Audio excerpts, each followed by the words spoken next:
GMA this morning after a 2-week quarantine. And Abby, today you're going to share your story with us. Good morning.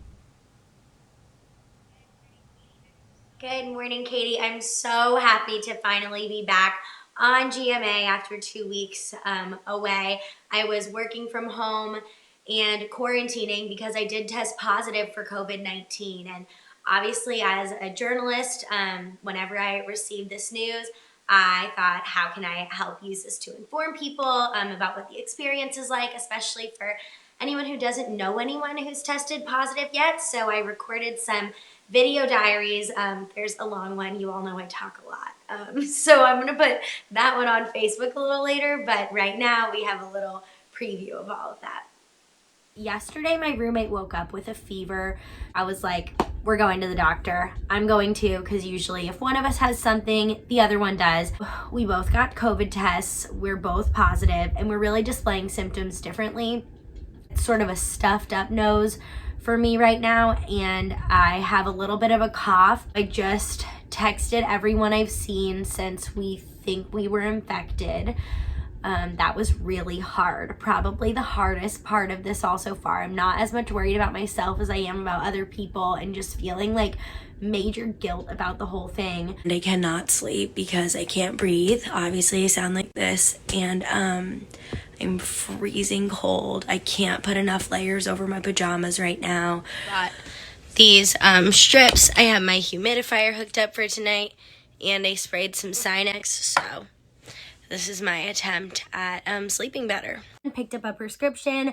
I'm feeling good as gold. As far as symptoms, my back is still hurting a little bit. I'm a little stuffy, but it's not too bad. I will say though, the brain fog is wild. For a minute there, I thought I got away with having COVID and not having the symptom I was dreading, which was the loss of taste and smell. This morning, I couldn't taste my breakfast. Hey, I have good news. I can taste again. In just a few more hours, it's officially day 14 and GMA. I'm so excited to be back.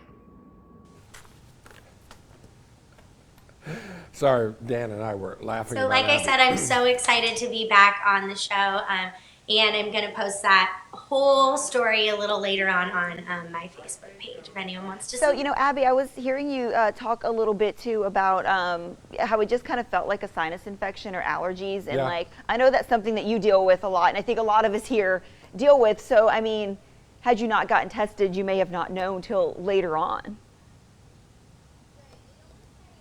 Right. I don't want to say I was lucky that my roommate got sick, but I would never have gone to get a test, at least for those first few days, if it wasn't for, well, I mean, I feel like I'm stuffed up half the year and like have a cough all the time. So that was really scary to me, just how almost asymptomatic you could be and be spreading it everywhere you go. So it really did make me think again about even those scenarios where you think you're being good and you think you're being safe, and you might want to think twice.